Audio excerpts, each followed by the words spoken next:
guaraníes para continuar con las ollas populares.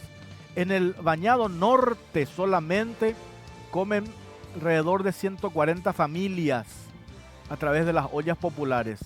Y hoy están apelando a la solidaridad de las personas para poder comprar insumos. Y después vamos a mostrar un informe que tiene que ver, que esto ya no es nada nuevo en realidad cuando hablamos del INDER y las irregularidades.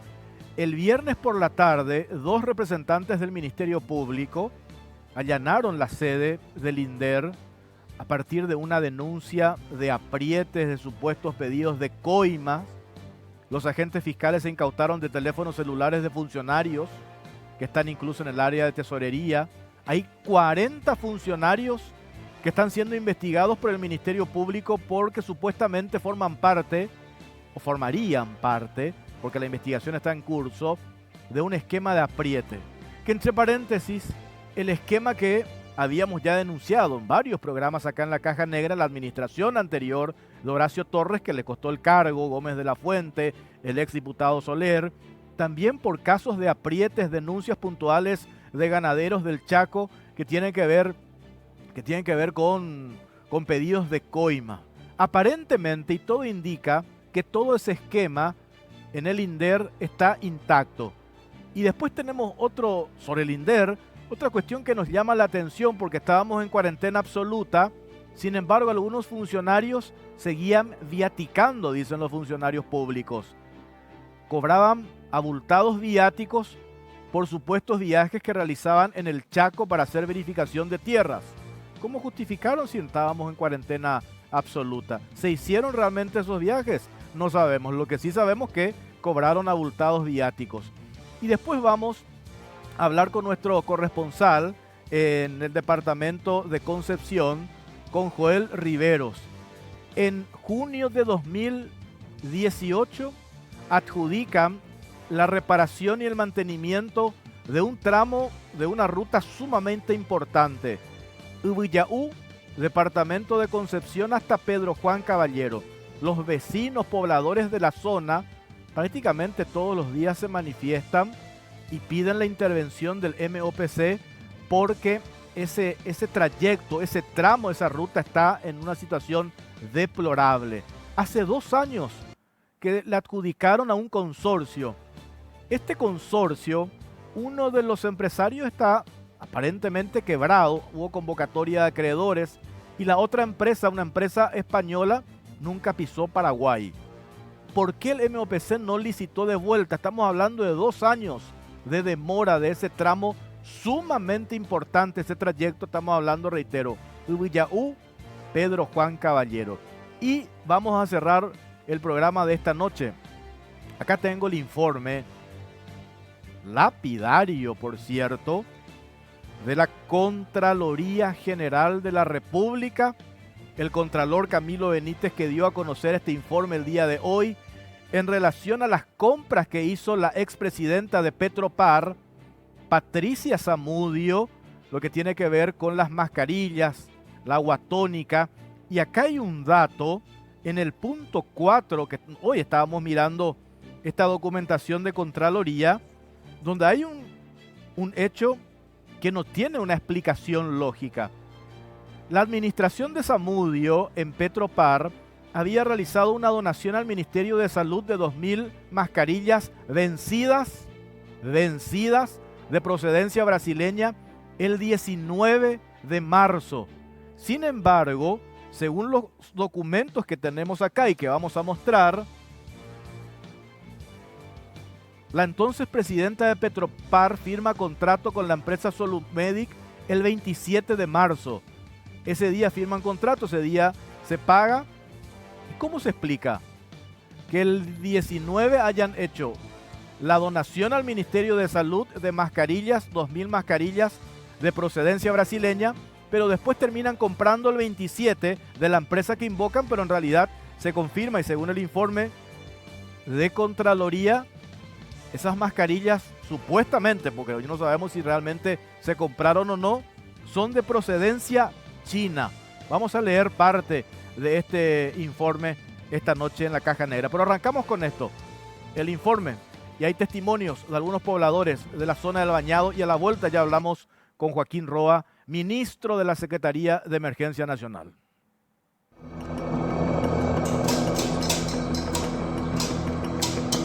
Ollas populares, acción solidaria para dar respuesta al hambre. Pasaron casi 3 meses desde el establecimiento de la cuarentena en Paraguay. Zonas vulnerables como los Bañados se siguen sosteniendo mediante la solidaridad de la ciudadanía materializada en las ollas populares. En medio de la necesidad, la angustia y las pocas respuestas del Estado, surgieron las ollas populares como una gran red de acción solidaria cuyo principal motor es la autogestión y la solidaridad. Estas se convirtieron en la estrategia no institucionalizada para dar respuesta al hambre de miles de familias. Solo en la zona de los Bañados de Asunción, Norte, Sur y Tacumbú, unas 46 ollas populares alimentan todos los días a cerca de 20.000 personas. La ayuda estatal para esta iniciativa hasta ahora ha sido escasa. Solo la solidaridad de la ciudadanía y la organización de los vecinos han logrado hasta ahora sostener la iniciativa. Las organizadoras de las ollas populares, en su mayoría mujeres, reclamaron la inacción de la Secretaría de Emergencia Nacional y marcharon con cacerolas en mano e exigieron la provisión de insumos para seguir dando de comer a sus familias. Los manifestantes aseguran que solo en 2 oportunidades recibieron insumos alimenticios de la Secretaría de Emergencia Nacional, pero fueron muy pocos y al rato terminaron, por lo que de nuevo hacen el pedido a las autoridades.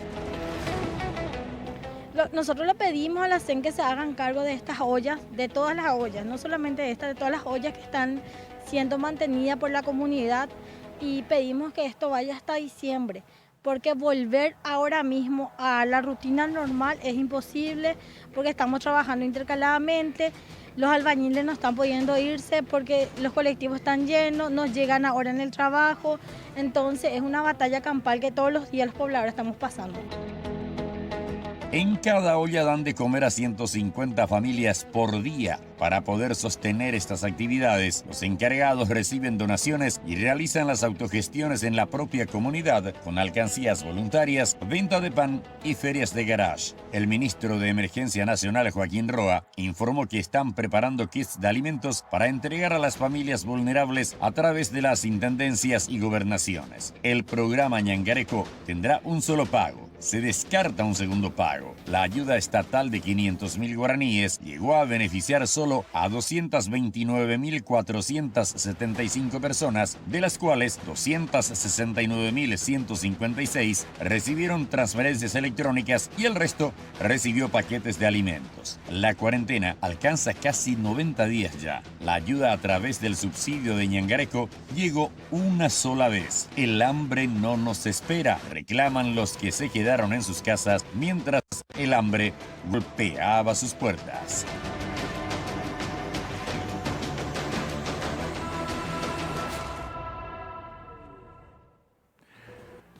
Bueno, está ya con nosotros Joaquín Roa, ministro de la Secretaría de Emergencia Nacional. ¿Cómo le va, ministro? Buenas noches. Un gusto, Jorge, estar en tu programa, un placer y nada, para compartir contigo el tiempo que nos toque, brindando información desde la Secretaría de Emergencia Nacional. Te agradezco que estés acá porque sé que arrancaste temprano, estuviste a través de la teleconferencia, videollamadas, como hoy en la sesión de la Cámara de Senadores, con otros ministros, precisamente hablando un poco, explicando cómo se gastó el dinero, qué están haciendo. ¿Cuánto tiempo? 5 horas duró eso. Estuvimos 5 horas, fue una reunión a distancia dirigida por el presidente Blas Llano, presentes varios senadores y senadoras de ese poder, y estuvimos también representantes del poder ejecutivo, ministros, colegas, respondiendo a las preguntas e inquietudes de los señores senadores y senadoras, ¿verdad? Y sí fue una sesión de casi 5 horas aproximadamente, Jorge. Nosotros quisimos arrancar con esto, darle un poco también la otra parte, porque acá en el programa estamos todo el tiempo con denuncias, supuestos hechos de corrupción, etcétera, etcétera. Y en la radio nos llaman de la zona de los Bañados y nos hablan de una situación muy preocupante, de desesperación. Nos mostraban incluso sus ollas vacías. La gente que se ha quedado sin nada por la cuarentena absoluta. Ojalá que no se interrumpa eso, que siga la fase de la cuarentena inteligente, que no tengamos que retrotraer todo esto. Mañana, entre paréntesis, 18:30 hay una movilización que organiza el núcleo de empresarios gastronómicos en la zona de la costanera, bocinazos, caravanas. Ellos cuestionan la corrupción, pero no quieren que se vuelva atrás. Por el impacto que esto va a significar. El sector gastronómico, 140.000 personas podrían quedar afuera. Ya ese sector despidió 200 personas, 20 empresas quedaron ya cerradas y están en una situación preocupante. Se puede, de acuerdo al testimonio que escuchamos recién de una pobladora del Bañado, la CEN hacerse cargo de las ollas populares en esa zona de acá hasta diciembre, ¿sí o no, ministro? Bueno, Jorge, en este sentido tengo que contarte a vos y a la audiencia de que hemos mantenido reuniones con representantes de los bañados, líderes comunitarios y referentes de ollas comunitarias. Venimos coordinando, venimos trabajando en permanente reunión, en donde estamos escuchando los reclamos, las necesidades por parte de este colectivo. Y escuchaba a una de las entrevistadas pedir de que la asistencia del gobierno nacional a través de la Secretaría de Emergencias vaya hasta diciembre. Es total y absolutamente no solamente entendible, sino que vamos a llegar nosotros con la asistencia hasta el mes de diciembre. Nosotros no sabemos en qué momento el sector salud puede habilitar o no habilitar, flexibilizar o no flexibilizar las medidas en relación a la cuarentena inteligente. Por lo tanto, el umbral de proyección que tenemos es asistir a estas ollas hasta diciembre bajo una planificación. Es decir, tenemos nosotros un listado, la Secretaría de Emergencias está asistiendo a aproximadamente 110 ollas en ambos bañados, pero las ollas tienen también una particularidad, Jorge. De acuerdo a la necesidad que se está viviendo en la comunidad o en el barrio, nace una olla popular. Entonces, efectivamente, esta olla puede estar fuera del radar de la Secretaría de Emergencia Nacional. Yo te traje un listado y un cruzamiento tanto de ollas populares que está asistiendo la Municipalidad de Asunción. Están los comedores de la Pastoral Social Arquidiocesana en Asunción, sí, en ambos bañados.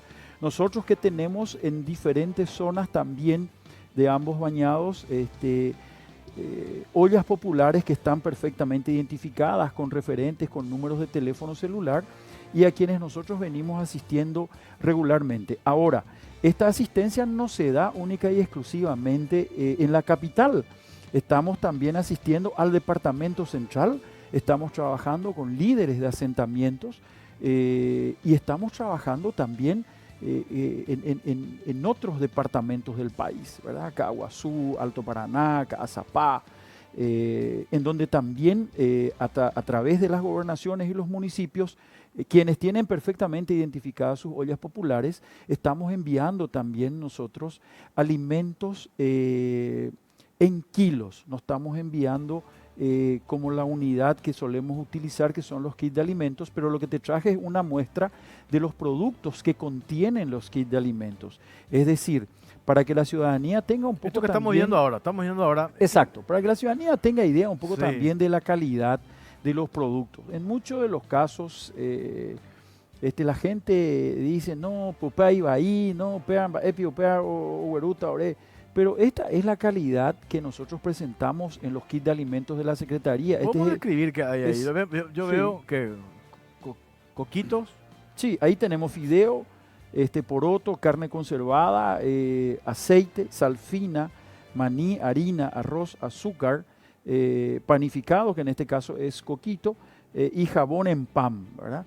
Esto pesa 40 kilos, es todavía una cantidad fácil de transportar, por decirlo de una manera. Es decir, con este kilaje de kit tenemos la chance de asistir a importante cantidad de familias, Jorge. Esto es por la logística que esto implica, ¿no es cierto? ¿Cuál es el criterio de distribución de esto, de este kit que estamos viendo ahora en imágenes? ¿Cómo ¿Cómo se hace la distribución, ministro? Bueno, si nosotros nos referimos a ollas populares, es un mecanismo en donde el kilo de comida que nosotros entregamos rinde mucho más porque se transforma directamente en un plato caliente. Es decir, de 5 kilos de fideo salen aproximadamente 20, 30 o 40 platos de fideo, ¿verdad? Entonces, la combinación de estos productos hace que nosotros podamos llegar a mayor cantidad de gente. Es importante, Jorge, también en esto que trajimos hoy a manera de ejemplo, se puede apreciar que no existen productos perecederos, ¿sí? Acá no hay carne, aquí no hay verdura, aquí no hay yerba mate. Hemos hecho un análisis a través del INAM hace tiempo atrás, en donde el contenido calórico, el aporte de la hierba es prácticamente nulo a este kit de alimentos. Por lo tanto, hemos decidido sacar hoy, a partir de reuniones que he mantenido también justamente con referentes del bañado, me han solicitado la inclusión nuevamente de hierba mate, me han solicitado la inclusión de leche. Estamos ahora culminando un proceso de adquisición de leche en cartón justamente a efectos de poder incluir en este kit que va a ser distribuido a ollas populares. Y me han solicitado también la inclusión de chocolate en polvo para que los niños también puedan acceder a una merienda dentro de estas ollas populares. Poniendo como ejemplo para entender esto, ministro, yo leí el otro día el caso de esta señora Emilia Medina, Bañado Norte. Dice 140 familias hoy se quedaron sin nada. ¿Cuál es el criterio?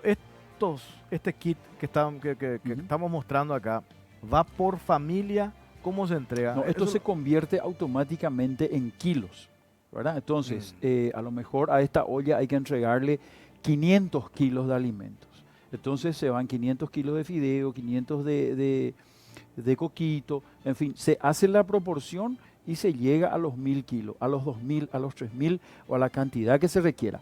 Entregamos a los 19 distritos de Central 4000 kilos de alimentos a cada municipio, totalizando 76.000 kilos para las ollas populares. Entonces, los señores intendentes, perdón, sí, Jorge, fueron quienes distribuyeron y se encargaron de que esto llegase a las diferentes ollas que ellos estaban manejando. Por ejemplo, a ver, y digo, ¿cómo siguiendo este mismo ejemplo, que esta señora nos dice, nos quedamos hace una semana sin insumos? Le pedimos a la CENI hasta ahora, si no nos vamos a manifestarnos enfrente, no tenemos, me dice la señora, ¿verdad? No, yo te digo, Jorge, yo entiendo, ¿verdad?, la situación. Pero como yo les dije a ellos, no es absolutamente necesario de que nadie tenga que manifestarse. ¿Y qué tiene que hacer? ¿Cómo tiene Nada, que hacer? es solamente irse, como ya lo han hecho en varias oportunidades, y mantener las reuniones con los técnicos, hasta inclusive conmigo mismo, ¿verdad? Ahora, nosotros hemos entregado, de acuerdo a mi resumen, hace 8 días, aproximadamente 22.000 kilos de alimentos en diferentes ollas. Hemos acordado un intervalo de entrega entre 1 a 15 días, ¿verdad? Eso me permite a mí la planificación mucho más precisa de la logística que tengo que desplegar para la distribución. Populares tenés? Hoy estoy 110, hoy estamos con 110 ollas. ¿Y cuál es la periodicidad de la entrega de insumos? Para que, por ejemplo, esta señora no se quede una semana sin insumos y 140 personas dejen de comer. Bueno, hemos hecho nosotros un arreglo de entregar cada 15 días con esta asociación, con estos referentes que se presentaron en la Secretaría, y vamos a ir acompañando también este lapso de tiempo seguramente para con las otras ollas. ¿Alcanza 15 días ese lapso? Asumimos que sí, ¿verdad? Porque la cantidad de personas reportadas por cada olla, nosotros hacemos un arreglo con los referentes. Arreglo te digo en el sentido de acordar cantidad, ¿verdad? Y a lo mejor, como solemos decir, nunca es suficiente, ¿verdad? ¿Por qué esta manifestación la semana pasada frente a tu institución, todas estas señoras? Jorge, yo digo, si hay un calendario, si se tiene esa periodicidad, si se le entrega esto que estamos viendo, o sea, ¿por qué se irían, ministro? Y no sé, sinceramente no sé, ellos la otra vez accedieron, la gente sabe que está prohibida la aglomeración de gente, la gente sabe que nosotros en la Secretaría no estamos haciendo atención al público, con salvo raras excepciones, y dentro de estas excepciones esta delegación de referentes quienes entraron a conversar conmigo. Hemos hecho un acuerdo y no hemos faltado al acuerdo. Pero bueno, eso es un caso que refiere única y exclusivamente a capital. Pero en líneas generales nosotros, por ejemplo, Jorge, de marzo a hoy, hemos distribuido casi 565.000 kilogramos de alimentos para ollas populares a partir de la cuarentena, en diferentes puntos del país, ¿verdad? Hemos enviado a San Pedro, hemos enviado a Caguazú, a Caazapá, a Ciudad del Este, a Alto Paraná. O sea, la Secretaría está atendiendo a gran parte del territorio de la República. ¿Sabes qué, ministro? Yo entiendo eso, que no tengo ninguna duda. De hecho, por tu gestión, digo, y siempre hemos hablado y siempre he ponderado que estás en los momentos difíciles. Pero digo nomás, ¿cómo llegan estas familias a quedarse sin insumos? Porque hoy no tenemos un problema de presupuesto. El domingo estábamos hablando con Benigno López, ministro de Hacienda, y me dice, hoy no hay un problema de plata.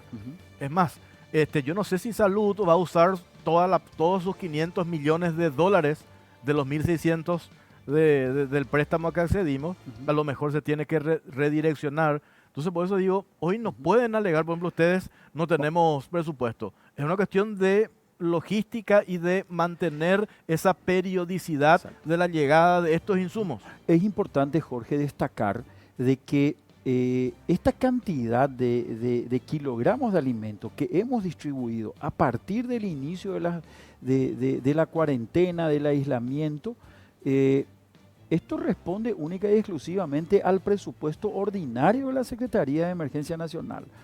Solamente la Secretaría está ejecutando los fondos COVID a partir de la seguridad alimentaria en Ñangareco. Es decir, todo lo que estamos asistiendo en contexto de ollas populares responde exclusivamente a la previsión que hacemos nosotros año tras año desde la Secretaría de Emergencia. Puedes pedir sin ningún problema y yo estoy seguro que Benigno te va a dar. Pero de hecho, y tiene que darse por sentado que es así, ¿verdad? Entonces, pero tampoco eso es de la noche a la mañana.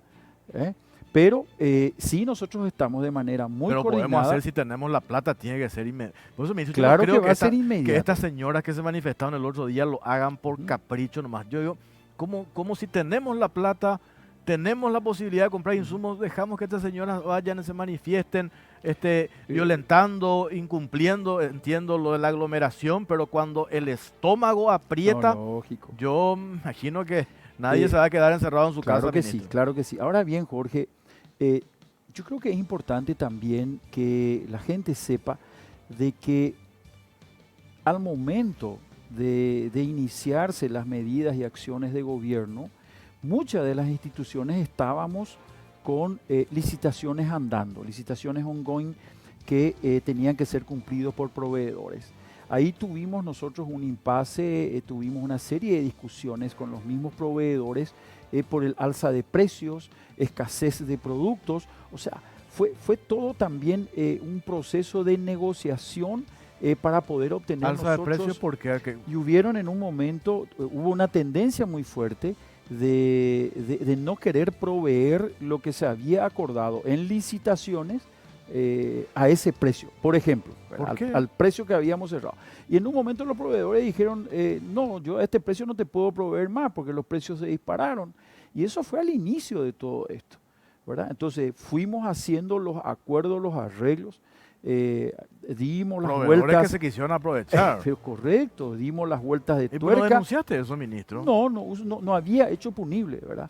Pero finalmente. Pero si van un proveedor te dice, ¿sabes qué? Acordamos un precio, yo no te quiero dar con ese precio. El tema es que los proveedores se exponen a una sanción, ¿verdad? Es la sanción la cual se reporta a la Dirección Nacional de Contrataciones Públicas. Proveedores de estos insumos que estamos viendo acá. Pero lo que sí yo te puedo decir es que hoy día los mismos han cumplido. ¿Verdad? Al mismo precio pactado. Al mismo precio pactado. Un guaraní más por encima ni un guaraní menos por abajo. Entonces, fueron variables que no respondían directamente a la Secretaría de Emergencia o al gobierno propiamente dicho, ¿verdad? Entonces, fueron variables que tuvimos que ir solucionando dentro del contexto en el cual estábamos nosotros, empezando con las medidas de distanciamiento social y otras medidas que fue adoptando el gobierno. Por lo tanto, cuando todas estas variables fueron siendo subsanadas, ¿verdad? Nosotros empezamos a recibir todos aquellos insumos que estábamos en proceso de adquisición y de recepción en nuestros depósitos. ¿Hiciste licitación normal o vía excepción? No, nosotros hacemos licitación normal, ¿verdad? Sí observo la ley 2051. Pero en situación ahora de urgencia, podés hacerlo. Tengo la chance, pero no veo todavía la necesidad de hacerlo, ¿verdad? Estamos en condiciones de llevar adelante procesos y que espero no tener que recurrir a eso, ¿verdad? Tengo un suficiente stock que me permite la posibilidad de que yo me adecue a los tiempos de las licitaciones que tiene la Secretaría de Emergencia Nacional. Pero si sigue el reclamo de esta señora, tenés que hacer. De hecho que en un momento, si es que las papas queman y las necesidades están, evidentemente que tengo la herramienta para utilizarla. Hoy te digo que no hace falta, hoy es cuestión de responder a la planificación. Te digo, hemos entregado por lo menos aquí en ambos bañados hace 8 días, por lo tanto tenemos todavía 7 días de luz para prepararnos, para planificar, ordenar la logística y asistir a esta gente. No tenemos que perder de vista... Esta lista de 100, ¿cuánto me dijiste? 110 ollas.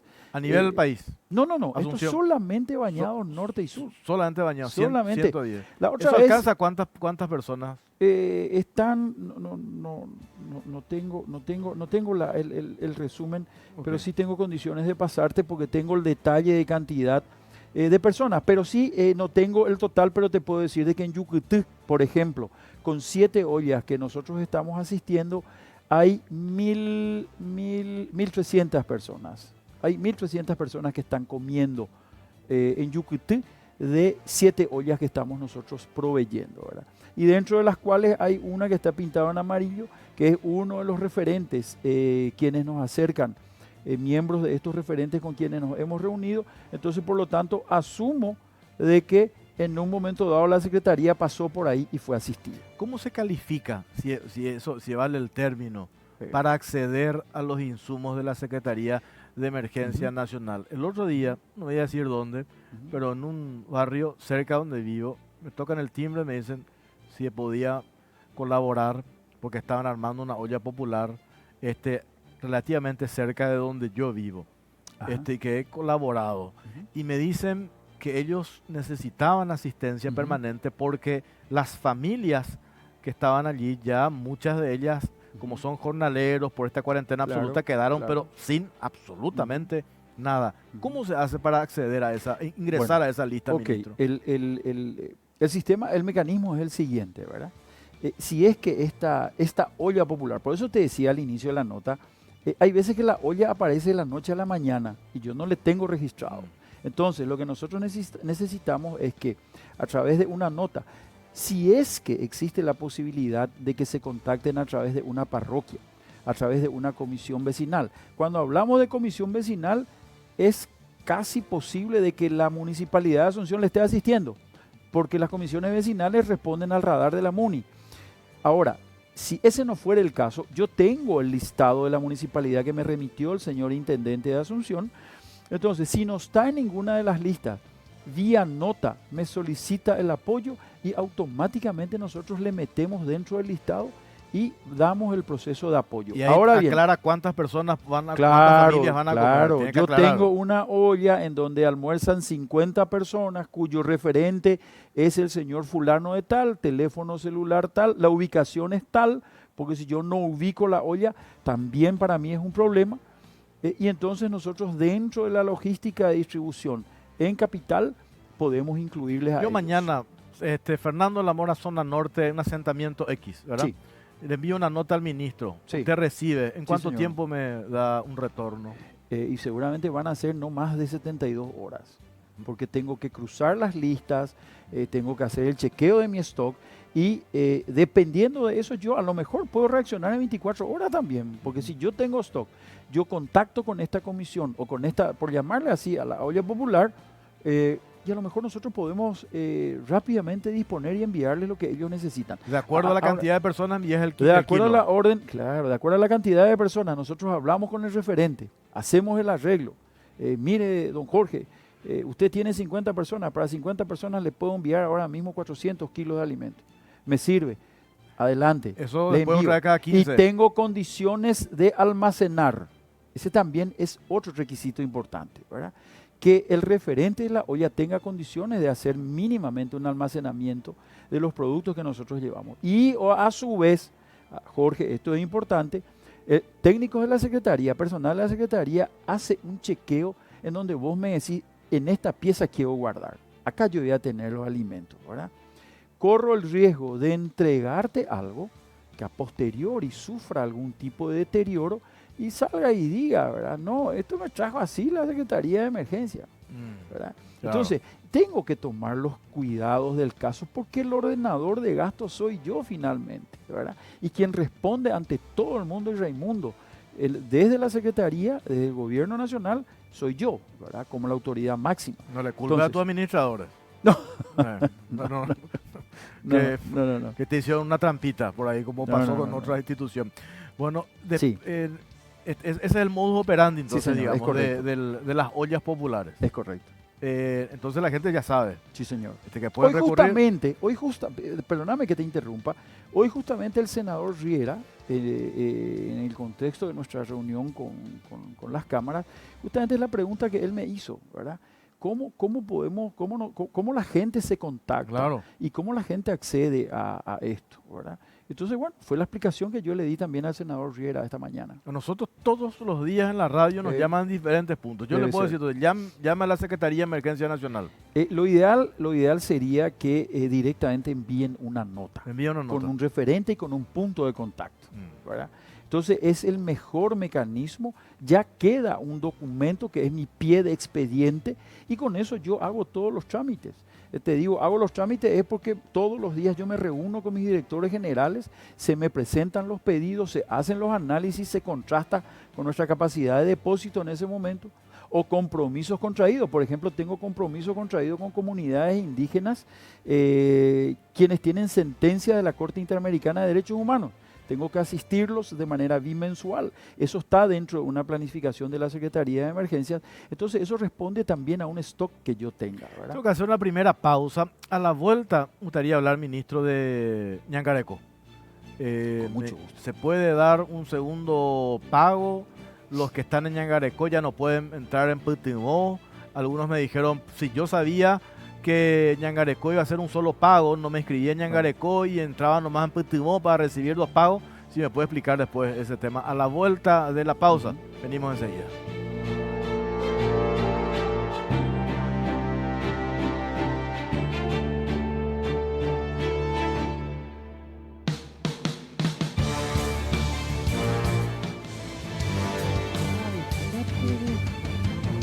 Bueno, seguimos en la caja negra, estamos en vivo, 21:33. Tengo varias consultas acá, rescaté dos porque me parecen interesantes, ministro. Dice, preguntar al ministro si hay otro plan para mitigar el hambre o solo se define en comprar kit de alimentos, porque eso no es sostenible. Sí. ¿Qué plan tienen a largo plazo? Es fácil comprar alimentos. Sí. Se tiene que ver otra forma, por ejemplo, luchar contra el excedente de alimentos, porque si no todo esto es parche. Esa es una consulta. Sí. Y te digo ya la otra. Sí. ¿Cuánto se gastó en insumos para las ollas? ¿Y cómo se va a controlar la trazabilidad cuando lo hagan a través de intendencias o gobernaciones? Sí. Y después viene lo otro que te quiero preguntar, que tiene que ver con Ñangareco. Ñangareco. Sí, ok. Acá está, perdóname, listo.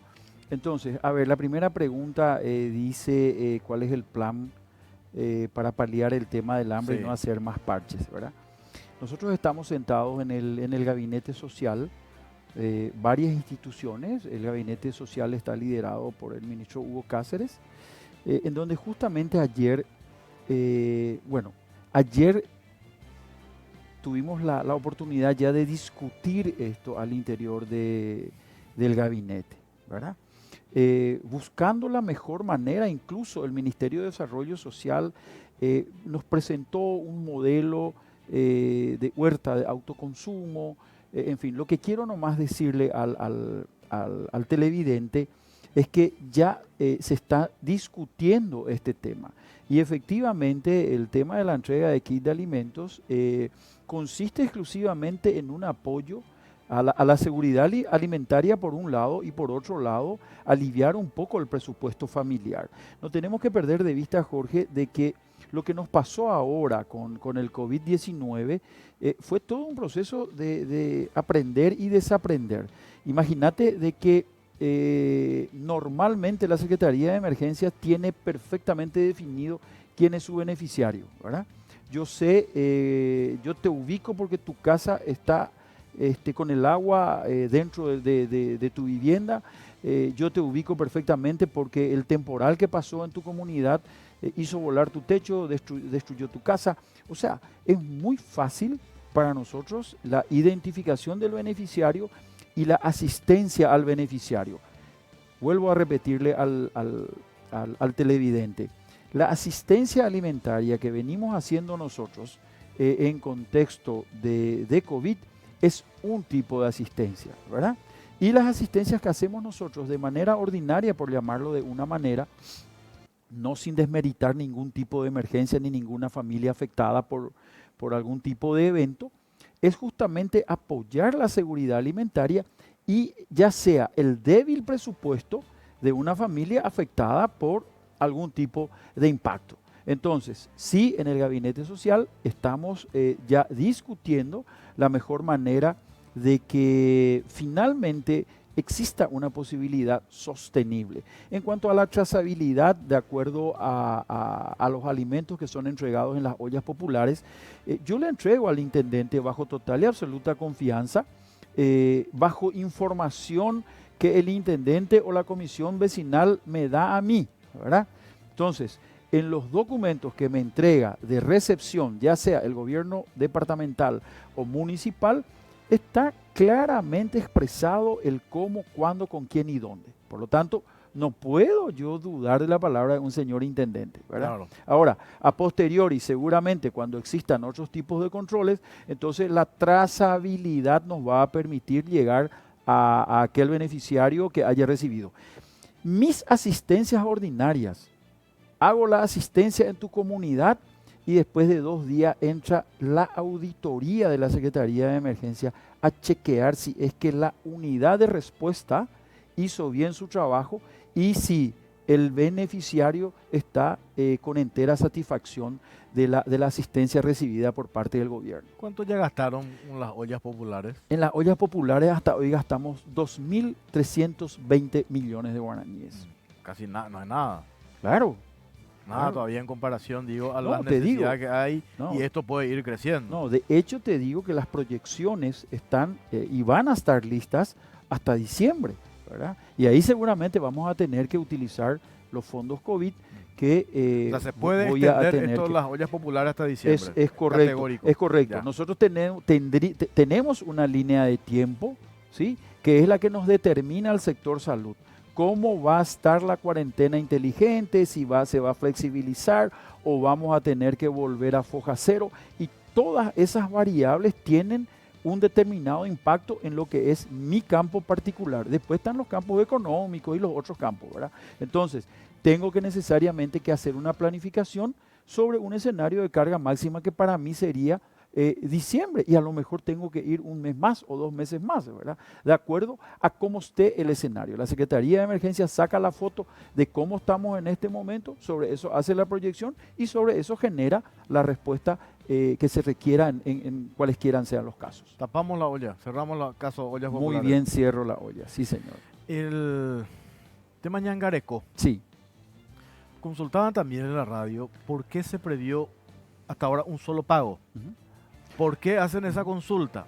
Porque, y corríjame ministro, porque los que ya recibieron el primer pago de Ñangareco no pueden entrar en Pitibó. O igual pueden entrar. Bueno, a ver. Paso a explicarte. Dale. El por qué Ñangareco tiene un solo pago. Ñangareco es diseñado de manera de llegar muy rápido a la gente. En su momento tuvimos las recomendaciones del Ministerio de Salud de no salir a distribuir los 19 millones de kilos que habíamos previsto para hacer la distribución a nivel país, buscando y ubicando a familias vulnerables y a personas impactadas por las medidas adoptadas por el gobierno. Entonces se busca una herramienta y se opta por la transferencia a través de las EMPES. Primero eran 230.000 y después sube eso a 500.000. Por lo tanto, desde el inicio y la concepción de ayuda alimentaria en Ñangarecó, siempre fue un solo pago. Siempre fue un solo pago. Ahora, ¿qué es lo que pasó? Que creo que te dije la otra vez al aire por la radio. Si bien el segmento que atendió Ñangarecó tiene una pequeña diferencia con el segmento que está atendiendo Putimó, pero aquellos que cobraron Ñangarecó tenían la chance de anotarse para el segundo pago de Putimó, siempre y cuando los criterios de selección así lo permitiesen. Entonces, si yo cobré Ñangarecó, tenía chance de inscribirme en Putimó y cobraba el segundo pago, no el primero. Es decir, aquellos beneficiarios de Putimó están en condiciones, si fueron anotados, o sea, si se postularon, ¿sí?, fueron seleccionados, entiendo que Putimó está pagando a partir de hoy o mañana, tienen la alta chance de que ellos cobren este segundo desembolso de Putimó. Yo creo que eso fue lo que generó un poco de confusión en la gente, amén también de la desesperación en ese momento, porque lo viví en carne propia, lo vivieron mis directores y el mismo ministro Cáceres, quien estuvo trabajando casi 45 días conmigo en la Secretaría de Emergencias. Creo que esa fue la confusión que se generó en la población, ¿verdad? Claro, primero apareció Ñangarecó como una salida inmediata, Rápida, urgente, exacto, rápida. Exacto. De los 230 que subió a los 500. Subió a los rápido. 500 y salimos ¿Cuánto rápidamente. se pagó eso? Hemos pagado a 285.430 beneficiarios. Ya, ¿verdad? 285. 285.430 que hacen 142.715 millones que hemos transferido. Todas esas personas recibieron 500.000. Es correcto, sí señor. Ahí no hubo kit de alimentos. No, acá no hubo kit de alimentos. Y acá tengo que también hacer una aclaración. Los kits de alimentos están preparados para aquellas personas que por un impedimento tecnológico no hayan accedido a la transferencia y están dentro del proceso. Se postularon, ¿verdad?, a través de una lista municipal, porque hemos pedido a los municipios que envíen listas de postulantes, son los intendentes los que conocen a la gente, ¿verdad? Claro. Entonces a lo mejor llegó por ahí y no accedió a la transferencia, ¿verdad? Entonces eso queda, nosotros tenemos un listado, tengo una reserva, ¿sí?, en donde nosotros ahí vamos a llegar a través de los intendentes hasta estas personas, porque el decreto presidencial todavía a mí me permite operar dentro de Ñangarecó y vamos a llegar con kit de alimentos. Esta cifra que te estoy dando de 285.430 ya recibieron efectivamente y seguramente o ya gastaron todo o lo están administrando todavía en sus billeteras. Ya habrán gastado todo, 500.000 guaraníes en Mira, una licitación. Jorge, hubieron muchísimos casos en que incluso los comercios le presionaban o le decía a la gente, tenés que gastar todo en de una compra. ¿Verdad? O te tengo que cobrar una comisión de 15.000 o de 18.000 guaraníes si es que vas a comprar con la billetera a través de Ñangarecó, ¿verdad? Entonces, hubieron un sinfín de cosas, muchas de ellas de acción penal pública. Hemos hecho nosotros las denuncias a Fiscalía, la CENAC a través del ministro Fernández también ha hecho denuncias. Entonces, y bueno, y ahora saltó por ejemplo el caso en Putimó, en donde, bueno, quisieron darle también un golpe no pudieron, cibernético, pero no pudieron. Pues te digo nomás, Jorge, de que no es fácil, y la Secretaría no estaba con los músculos para Hay que hacer que estas 285.000 reciban otra ayuda en Ñangarecó, ministro. Mira, lo bueno de todo esto, Jorge, es que estas 285.000 personas hoy están en una base de datos. Y me remonto nomás al inicio de todas las operaciones y te decía, cuando te pasa una tormenta, yo perfectamente te puedo identificar como afectado. Pero en este caso, yo salía ciega a buscar, pues yo no sabía dónde estaba el que vendía pojaronza, yo no sabía dónde estaba el chipero, ¿verdad? Entonces tuve que valerme de herramientas y de mecanismos para poder llegar hasta ellos. Hoy, 285.000 430 personas están pasibles de recibir algún otro tipo de ayuda estatal, por decirlo de una manera. Quizás no sea un ñangareco, Pero si ya tenés la base de datos. Pero tenés la base de datos. Ya hiciste todo el trabajo. Pero claro. Pero vos mismo tenés que pedir eso, ministro. Y quizás, no sabes la ayuda que le vas a hacer a estas personas. No te quiero decir hoy porque te vuelvo a repetir, los músculos de la Secretaría en la parte tecnológica no estaban entrenados, ¿verdad? Entonces, existe una importante base de datos y es lo que discutimos en el Gabinete Social. Discutimos, te digo, en que se toca el tema y existen muchísimas posibilidades de que estas mismas personas puedan ser pasibles, como te digo, de otra ayuda estatal. ¿Quién tiene que decidir eso? Y bueno, eso ya es un conjunto de instituciones y equipo económico y bueno, ¿verdad? Es un montón de gente e instituciones pero que se está trabajando, ¿verdad? Porque hay un pedido, no sé si las 285.000, pues te puedo asegurar que un 98% de esta gente, por supuesto, y mira, van a querer. Pero claro. Y se tiene la plata, claro. Ministro, se tiene la plata para. Sí. Entonces, sí, seguro, sí, claro. Y esto de vuelta va a oxigenar, va a mover. ¿Cuánto? 285.000 personas, 500.000, ¿cuánto dijiste? 142.715 millones. Solo Ñangareco. Y Putimó. ¿Qué Putimó? Insertó una cantidad brutal también de plata. Y Ñangareco y Putimó llegaron juntos a los departamentos, a los distritos, a las comunidades, ¿verdad? Tengo un amigo que suelo conversar con él por teléfono y me dice, che, qué bien nos vino a nosotros estos desembolsos que hizo el gobierno, porque nosotros tenemos una facturación mucho mejor en el interior del país, ¿verdad? Entonces, sí hubieron beneficios, sí se sintió esto. Yo tengo, dentro de todo lo que a mí me retó la gente, tengo también mensajes de WhatsApp y videos felicitando al gobierno nacional, ¿verdad? Los autoservice, los despenseros. O sea, se movió la economía, ¿verdad? Y eso es bueno, ¿verdad? Y por eso necesitas hacer un segundo pago, ministro. Y vos tenés te tomo la palabra y voy a trasladarle al ministro Hugo Cáceres, ¿verdad? Si es que no es un capricho nuestro. Digo, yo por el reclamo todos los días en la radio nos llama gente que recibió el primer pago y que dice, necesitamos un segundo pago. Mira, Jorge, te digo de que esta base de datos no es que valga oro, sino que es una puerta a un desarrollo a lo mejor diferente de estas personas. Entonces eso es lo que vamos a aprovechar, te digo, vamos a aprovechar, ¿verdad? Sí. Ministro, gracias por su tiempo, muy amable. Jorge, al contrario, fue un placer y me sentí muy cómodo en tu programa. Muchas gracias. Muchas gracias. Nosotros hacemos una pausa. A la vuelta hablamos del tema de esta licitación del MOPC. Hace 2 años que se firmó un contrato y hoy no hay obra. Ubiyaú, Pedro Juan Caballero. Vamos a hablar con nuestro corresponsal también, que se hace eco del reclamo de pobladores allí de la zona. Pausa, venimos enseguida.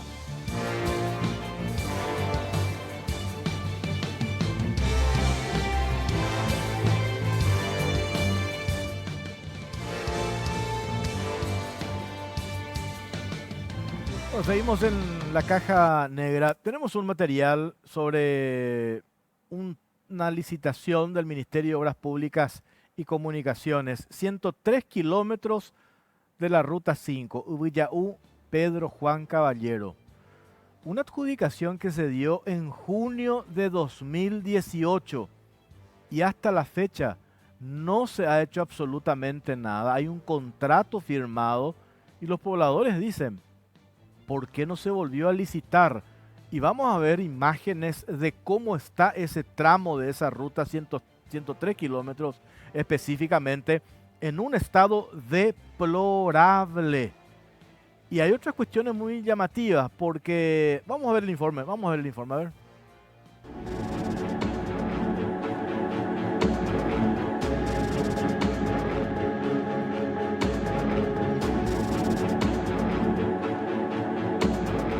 Las rutas del olvido. Adjudicaron obras, firmaron contrato y se borraron del mapa.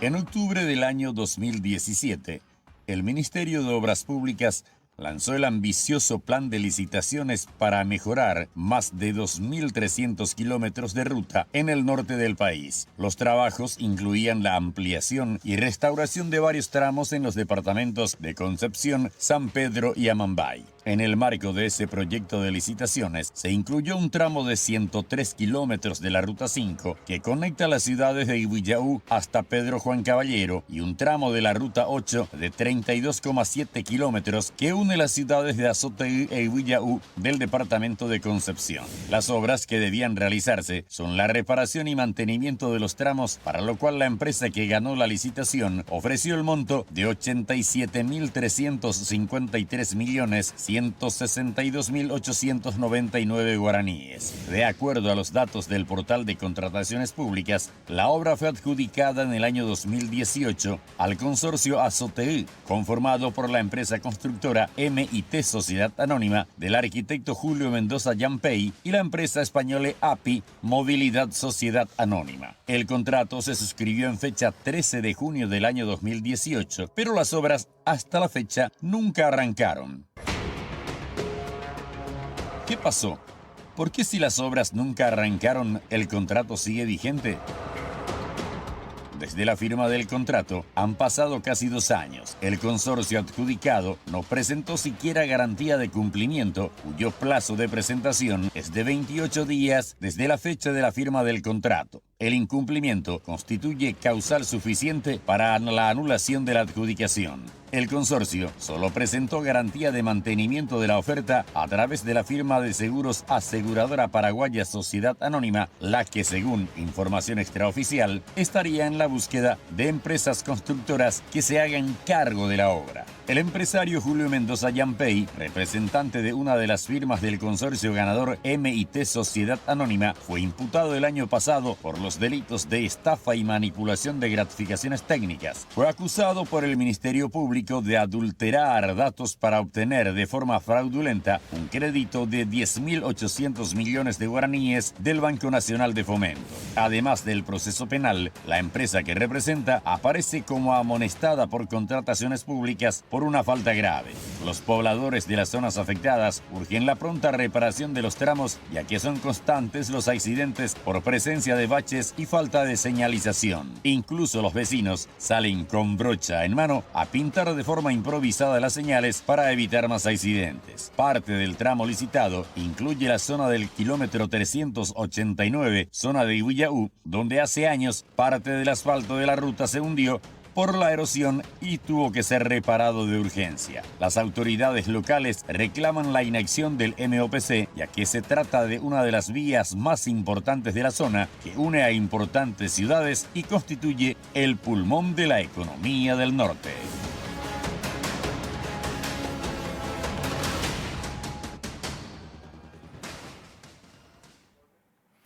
Bueno, sobre este tema está nuestro corresponsal Joel Riveros, vía Zoom tenemos una comunicación con él. ¿Cómo estás, Joel? Buenas noches. Muy buenas noches, Jorge. Un saludo para vos y a toda la teleaudiencia. Bueno, Joel, estábamos viendo este informe y acá me pasaron también documentación, sé del reclamo de la gente, de los pobladores. Este es un contrato que se firmó hace 2 años. Y la lógica dice que el Ministerio de Obras Públicas y Comunicaciones lo que tuvo que haber hecho es, ante el incumplimiento, licitar de vuelta. Sin embargo, nada de eso se hizo y hace 2 años se sigue teniendo o siguen teniendo ustedes allí en la zona el problema de la falta de reparación y mantenimiento de este trayecto, 103 kilómetros Ibillau, Pedro Juan Caballero. Asimismo es, en junio del año 2018, la empresa consorcio Azotegui se vio beneficiado con este contrato para la reconstrucción de los tramos de la ruta PI 05 y PI 03. Las reparaciones debieron realizarse en los tramos de Ibillau, Pedro Juan Caballero, como estabas diciendo, un total de 103 kilómetros en la ruta PI 05 y en la ruta PI 03 en el tramo Azotegui y Ibillau, un total de 32,7 kilómetros aproximadamente. No obstante, hasta la fecha, 2 años pasaron, la obra nunca se ejecutó y como vamos a apreciar en imágenes, el tramo de Ibillau, Pedro Juan Caballero se encuentra actualmente lleno de baches que se constituyen en una trampa mortal para quienes usan esta vía que lleva a zonas fronterizas con el Brasil. Y también otro problema es la falta de control de peso de los camiones que va acelerando el deterioro de esta ruta, y esto lo mencionaron varios pobladores de la zona. En muchos sectores se pueden encontrar baches de distintos tamaños, lo que hace hoy en día muy peligroso circular en la zona. También se puede observar en algunos puntos los trabajos de bacheo, pero que realizaron en forma precaria operarios de la MOPC, pero nuevamente la carpeta asfáltica se va deteriorando y los pozos empiezan a reaparecer, lo que obviamente genera una preocupación en los habitantes de la zona y los usuarios de la ruta, porque en el lugar transitan desde motocicletas hasta camiones de gran porte. Pues la ruta quinta es una de las vías más transitadas en este departamento y que lleva a esta vía a otras zonas fronterizas con el Brasil.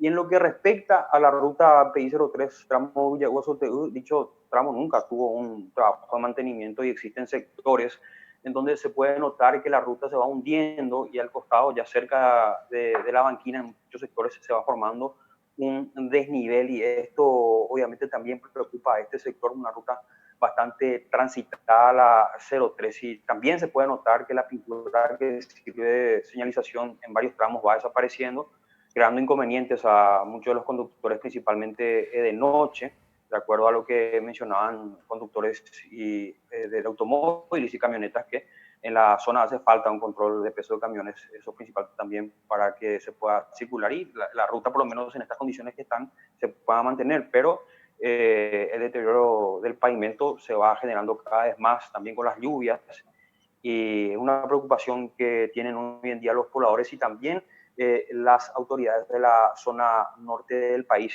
Varias veces ya se registraron accidentes, inclusive mortales, en esta zona norte por esta problemática que se está generando hoy en día con este problema en lo que respecta a la licitación, la adjudicación y los trabajos que nunca se realizaron.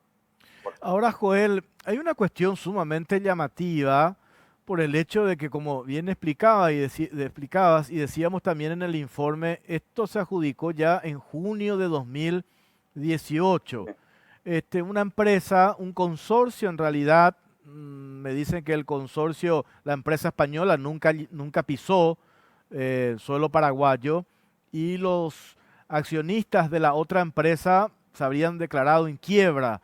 Entonces la lógica, insisto, es que la MOPC haga un nuevo llamado, una nueva licitación, porque la información que nos pasaron sobre este tema es que la empresa aseguradora, y acá tengo, creo que es Acepasa, aseguradora paraguaya, es la empresa que tiene aseguradora paraguaya S.A. exactamente, y la información que tenemos es que esta aseguradora, cuando no le corresponde esa tarea, está buscando a empresas constructoras que se hagan cargo de la obra. Es decir, va a seguir figurando en el contrato del MOPC este consorcio, pero en realidad los trabajos van a ser otras empresas que van a terminar contratando o que va a terminar contratando la empresa aseguradora. ¿Ustedes escucharon esta versión extraoficial, por cierto, Joel? La verdad que ni las autoridades locales ni tampoco los pobladores de la zona escucharon esa versión al respecto. Sí, siempre fue un punto de preocupación por parte de las autoridades y de los pobladores la situación de esta ruta, porque se adjudicó, nunca se realizaron los trabajos, pero no, al menos las autoridades con quienes nosotros estábamos en contacto al respecto de esta situación de ambas rutas, no manejan información al respecto, y de momento, como estamos mencionando, esto queda aún en el portal de contrataciones como si fuera que ya se adjudicó, pero hasta la fecha no hay ningún solo trabajo, pero la información que estamos manejando es que no, acá al menos las autoridades no manejan ese dato, porque se está esperando que este trabajo se reinicie, pero o sea, se inicie porque nunca se inició. Y bueno, hasta el momento no hay mayores informaciones, al menos en este sector, de lo que manejan las autoridades y los pobladores. ¿Y qué es eso que los pobladores salieron, creo que pintaron los carteles, las señalizaciones en señal de protesta, por eso que estabas explicando. Vimos las imágenes que Sí. te agradecemos que compartiste con nosotros, un estado deplorable de ese trayecto. Y yo digo, hay otras obras y con justa razón, mira, mira lo que es esta imagen. Por Dios, ¿verdad? Dijiste que hubo accidentes hasta Sí. fatales en ese tramo Sí. y hoy hay una absoluta inacción por parte de las autoridades. Y te decía que en otros contratos del MOPC, y con justa razón, por cierto, están exigiendo que se hagan los trabajos y que se entreguen la obra de manera inmediata, que como corresponde se respete el cronograma, si se puede incluso adelantar. Pero ¿por qué en este caso hay una absoluta desidia del MOPC? Nosotros quisimos hablar con alguna autoridad del Ministerio de Obras Públicas y Comunicaciones y tampoco tuvimos retorno, ¿verdad? Yo no entiendo por qué esa desidia en este caso, con este tramo en particular y con este consorcio en particular, a diferencia de otros casos. Asimismo, es bastante llamativo porque ya pasaron 2 años y Mm. absolutamente el MPC no se pronunció. Y como estaba diciendo en un principio, las autoridades locales, tanto municipales como departamentales, de las zonas afectadas ya habían manifestado su preocupación y en varias oportunidades, en muchas entrevistas que realizamos, también estaban preocupados porque la población, como bien estábamos diciendo, inclusive sale a realizar la pintura correspondiente para la señalización de esta ruta, porque en varios sectores ya totalmente desaparecieron y especialmente en horas de la noche, porque no se ve prácticamente nada en algunos puntos en específicos de ambas rutas, especialmente estamos hablando de la ruta Pedro Juan Caballero, una ruta muy transitada porque es la manera en esta zona norte del país, al menos a través de una ruta asfáltica, salir al Brasil, y es una ruta muy, muy transitada. Accidentes fatales se producen prácticamente a cada mes, específicamente en el tramo Pedro Juan Caballero, por la falta de señalización y obviamente por esos enormes cráteres que estábamos compartiendo con ustedes en imágenes. Es una preocupación y una pregunta que muchos pobladores y también las autoridades locales se hicieron: ¿por qué en este caso no se exige, o por qué el MOPC no exige a esta empresa, a este consorcio, para que nuevamente, para que en un principio comience con los trabajos? Porque nunca arrancaron y ni siquiera se vieron maquinarias, ni siquiera tampoco estuvieron instalándose aquí en la zona norte del país, como naturalmente realizan otras empresas a la hora Claro, de no poder se vio ejecutar sus absolutamente obras. nada. No se vio absolutamente No nada, tuvieron nunca. no se hizo absolutamente nada. Ustedes allí lograron por lo menos tener una versión, no sé si del ministro Dims o del viceministro de Obras, de alguna autoridad del MOPC, porque está la evidencia, está el contrato firmado que nosotros ingresamos al portal de contrataciones públicas, tenemos incluso el ID de esa licitación, está vigente. Y sin embargo, la realidad es esta. ¿Llegaron a tener por lo menos un ensayo de argumento de respuesta por parte de las autoridades del MOPC para esta inacción ahí en ese tramo tan importante como decís, Joel? Al menos aquí en la zona norte del país, los principales encargados aquí en el departamento de Concepción no nos brindaron mayores datos al respecto de esta ruta. Lo único que se limitaron a mencionar es que ya se había adjudicado a la empresa y que se aguarda que los mismos puedan ejecutar los trabajos, pero este argumento obviamente ya no tiene validez porque están pasando 2 años. Al menos el ministro de Obras no se refirió hasta el momento aquí en Concepción durante su visita sobre lo que respecta a esta ruta, pero ya en varias oportunidades, cuando hubo reuniones con las autoridades locales, se le había planteado el tema y había mencionado que va a interiorizarse en este caso sobre el caso específico de estas dos rutas, pero hasta la fecha no hubo una respuesta formal, al menos por parte del MOPC, ni tampoco por parte del ministro en lo que respecta a estos dos tramos. Bueno, después de esto vamos a ver si logramos nosotros mañana en la radio, en Radio 1, vamos a buscar a las autoridades del MOPC a ver qué respuesta hay. También a contrataciones públicas, ¿verdad? ¿Por qué un contrato abierto, 2 años, se firmó, se adjudicó y el consorcio, los integrantes de este consorcio, que pueden tener, ¿verdad? Tuvieron problemas, pero es ahí donde se tuvo que haber aplicado la póliza de cumplimiento de contrato, cosa que no se hizo, y llamar una nueva licitación, que tampoco se hizo. Entonces, mínimamente ustedes, pobladores allí, de estos dos departamentos, de Amambay y de Concepción, tienen que tener una respuesta por parte del ministro Arnoldo Dims o de otra autoridad del Ministerio de Obras Públicas y Comunicaciones. Y lo otro que me parece una aberración, ¿cómo o dónde se ha visto que una empresa aseguradora se encargue de contratar a otras empresas constructoras para usar un contrato vigente y la empresa aseguradora no le corresponde buscar empresas constructoras que hagan este trabajo? Y por eso es una respuesta que tiene que dar el MOPC. Joel, te agradecemos por este contacto, muy amable.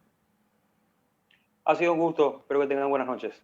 Gracias, Joel Riveros, corresponsal nuestro del grupo JDB, de Unicanal, de Radio 1, allí en Concepción, en Concepción. Antes de ir a la pausa, quiero ir con este informe que preparamos, que tiene que ver con lo que pasa en el Instituto Nacional de Desarrollo Rural y de la Tierra, INDER. Me acuerdo en la administración anterior, antes de que llegue Mario Vega, el actual presidente, estuvo Horacio Torres y tuvo que dejar el cargo porque una serie de irregularidades, incluso intervención del Ministerio Público, un funcionario implicado aparentemente, porque todavía avanza, sigue la investigación en un hecho de pedido de coima y que también había salpicado al exdiputado de Patria Querida Carlos Soler en toda esta historia de aprietes y pedidos de coima, una denuncia que había hecho un ganadero en la zona del Chaco. Sale Horacio Torres, pero el esquema que dejó el expresidente del INDER, y nosotros en varios programas hemos mencionado que ese esquema sigue intacto. Hoy tenemos nuevamente casos puntuales que confirman eso que nosotros veníamos denunciando. Por ejemplo, la semana pasada, el viernes por la tarde, 2 agentes fiscales llegaron hasta el INDER y hicieron un allanamiento. A partir de una denuncia con una empresa, o con una ONG en realidad, no es una empresa, que tenía que encargarse de hacer pozos artesianos. Con esta empresa hay una deuda pendiente de casi 1.500 millones de guaraníes. Le dijeron desde el INDER que le iban a pagar esa plata, pero pidieron una coima, aparentemente pidieron una coima para sacar el cheque a nombre de esta ONG.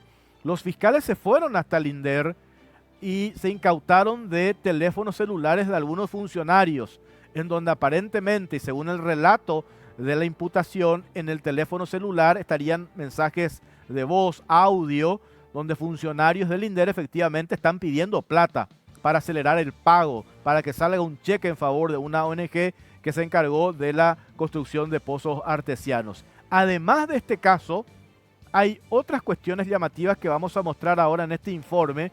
Tiene que ver con el pago abultado, por cierto, no quiero decir millonario, pero sí abultado, de viáticos en el INDER. ¿Y qué es lo llamativo? Estábamos en cuarentena absoluta. No se permitía que los funcionarios salgan, hagan visitas en la zona del Chaco, hacer verificaciones de inmuebles, porque estábamos en cuarentena absoluta. Sin embargo, sí hay, y vamos a ver, documentos que confirman abultados pagos de viáticos a algunos funcionarios del INDER.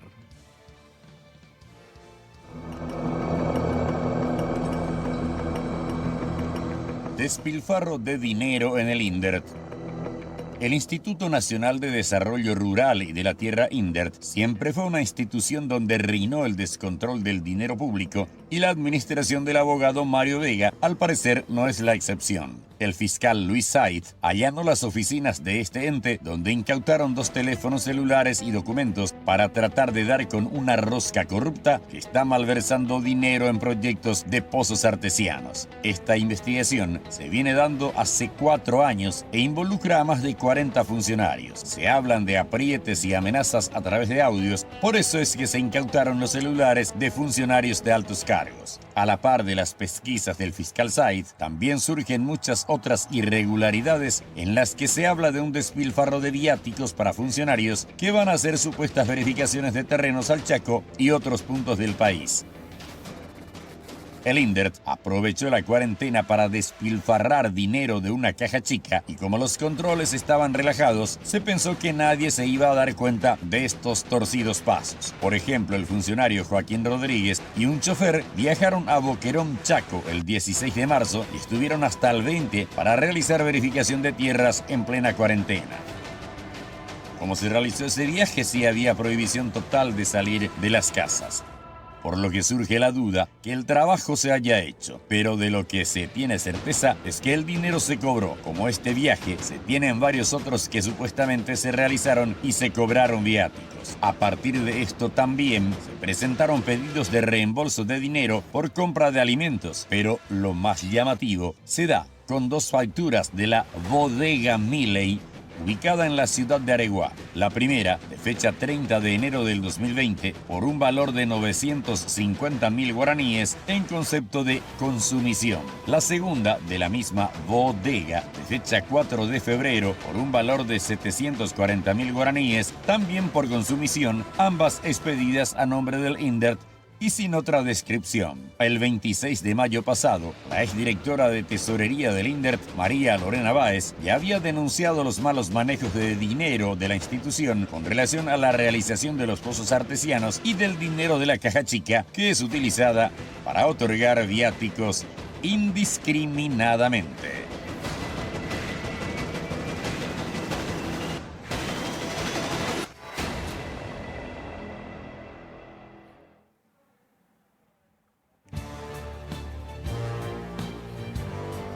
Bueno, seguimos en la caja negra, 22 y 16, estamos en vivo, 11 grados la temperatura en Asunción. Hoy al filo del mediodía, la Contraloría General de la República dio a conocer su dictamen o su informe en relación a las compras que realizó la expresidenta de Petropar, Patricia Zamudio.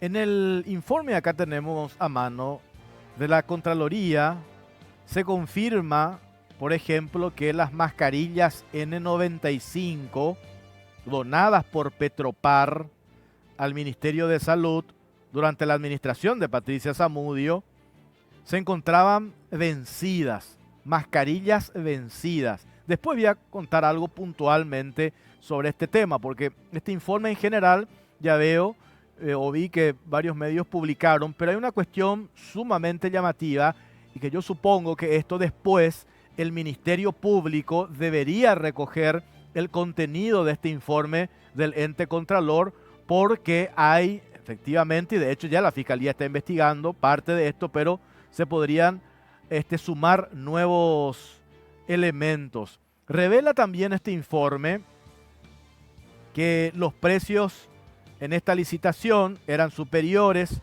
a los del mercado y que la misma no se enmarca dentro de una urgencia impostergable. Y acá hablamos de un tema que ya, un tema sonado, que tiene que ver con la famosa, con la compra del agua tónica, que finalmente fue un escándalo mayúsculo que le costó el cargo a la señora Patricia Zamudio de Petropar. Pero acá estoy viendo en el informe, en el punto cuarto de este informe, está una cuestión sumamente llamativa. La cuarta observación del informe, y estoy leyendo el documento de la Contraloría, es una de las más contundentes. ¿Por qué?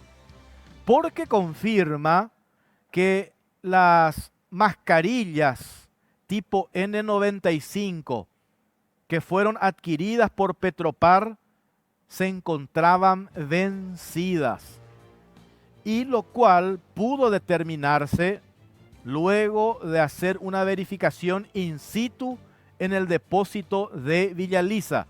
Reitero, estoy leyendo exactamente lo que dice este informe de la Contraloría General de la República. Y al momento de hacer la revisión de los datos de la carga en el portal de consultas del certificado de aprobación del Ministerio de Trabajo de Brasil, país del que provienen las tapabocas, o los tapabocas, perdón, se pudo constatar que los mismos vencieron el 23 de diciembre del año 2017. Es decir, supuestamente Patricia Zamudio adquiere 2.000 mascarillas procedencia brasileña y según el informe de Contraloría, el 23 de diciembre del año 2017 estas mascarillas ya estaban vencidas. Después voy a seguir con el tema de la donación y la fecha, que también es otra cuestión muy llamativa, la fecha en que Patricia Zamudio hace la donación al Ministerio de Salud. Otro dato que llamó la atención de los auditores es que según las documentaciones presentadas por Petropar, estas mascarillas no coinciden con los equipos que habían sido adquiridos de la firma Solumedic S.A. Menciona también el informe, otra observación, que las mascarillas faciales adquiridas en esta licitación fueron entregadas al Ministerio de Salud Pública antes de la recepción de los mismos por parte de Petropar. Y de acuerdo a los datos recabados durante la auditoría, la entrega, y ahí está el tuit incluso que desde Petropar dieron a conocer, la entrega a la cartera sanitaria, es decir, al Ministerio de Salud, de la donación de las 2.000 mascarillas, se llevó a cabo en fecha 19 de marzo de 2020. 19 de marzo, y ahí está el documento, y ahí está también el tuit de Petropar, dice 19 de marzo hicieron entrega de la donación de las 2.000 mascarillas al Ministerio de Salud. ¿Qué es lo llamativo? Que según el acta de recepción de la empresa Solumedic S.A. aparece como fecha en la que se recibieron estos productos el 27 de marzo de 2020, es decir, 8 días después. ¿Cómo se entiende? La entonces presidenta de Petropar hace la donación al Ministerio de Salud de 2.000 mascarillas, vencidas por cierto, el 19 de marzo, y la recepción de estas mascarillas en los papeles figura que se hizo el 27. Ahí está otro documento. Ese es un dato oficial que está en la página de Petropar. Confirma también que la donación se hizo el 19 de marzo. Sin embargo, en el informe de Contraloría, con los documentos respaldatorios, aparece que en realidad la recepción de estas mascarillas se hizo el 27 de marzo. ¿Cuál es la explicación ante esta situación? En total, reitero, fueron entregadas 2.000 unidades de las mascarillas, estas mascarillas N95, las que se donaron al Ministerio de Salud, mientras que el resto las otras mascarillas fueron distribuidas al personal de la institución. Entre paréntesis, mascarillas, reitero, vencidas, que no sirven para absolutamente nada. La recomendación final que hace la Contraloría General de la República manifiesta que para las próximas adjudicaciones Petropar deberá asegurarse de cumplir con todos los procedimientos establecidos en la ley y reglamentos emitidos en el órgano rector de las contrataciones públicas del país. Igualmente insta a realizar sumarios administrativos en la institución con el fin de deslindar responsabilidades. Y acá hay varias cuestiones que puntualizar y que señalar. Por ejemplo, estas mascarillas que fueron donadas dicen procedencia brasileña y vencieron en diciembre del 2017, pero el contrato de compra y de recepción que hace Petropar con la empresa Solumedic S.A. son mascarillas chinas. Es decir, ¿cómo aparecieron en Petropar estas mascarillas de origen brasileño? ¿De dónde sacó Patricia Zamudio estas mascarillas? Porque según el acta de recepción y según la venta que hace la empresa Solumedic, le provee 2.000 mascarillas, pero son procedencia china. ¿Qué pasó acá? ¿De dónde sacó Patricia Zamudio? Y lo otro que me estaba diciendo hoy por la tarde un abogado, acá se configura otro hecho punible. Cuando se hace una donación y se entregan mascarillas N95 que en teoría debe llegar al personal médico, al personal que está allí en primera línea para su protección, y se le entregaron mascarillas vencidas, quiere decir que no surte efecto, que no sirve para absolutamente nada. ¿Cómo se interpreta eso? Estamos hablando de la existencia de un hecho punible cuando una autoridad entrega insumos para la protección del personal médico y se corrobora de que esos insumos están vencidos. ¿Cómo se entiende esto? Y después lo otro, esta diferencia que ahí veíamos en la documentación. La donación se hace, reitero, el 19 de marzo al Ministerio de Salud. Eso está inclusive en la página de Petropar, que hasta ahora todavía está en el portal. Y el contrato, y acá, y esto dice Contraloría General de la República, la empresa Solumedic entrega, y está la factura, podemos mostrar de vuelta la factura, cuánto incluso el monto que se llegó a pagar. Ahí está, este es el documento, tiene fecha 27. ¿Cómo es? Entregaron primero la mercadería, 8 días después firmaron el acta de recepción. ¿Cómo se entiende este caso? Este es un tema que vamos a ampliar y que le vamos a hacer el seguimiento para saber qué fue lo que realmente sucedió. Pero reitero, este es otro informe digo, porque también la Contraloría hace 2 semanas dio a conocer un informe sobre las compras del Ministerio de Salud, los famosos insumos, los insumos chinos, y hoy al filo del mediodía se dio a conocer este informe que tiene 54 páginas de la Contraloría General de la República, y este es el elemento más llamativo. Ya pasamos la parte, pues ya fue imputada a Patricia Zamudio por el caso de la compra del agua tónica.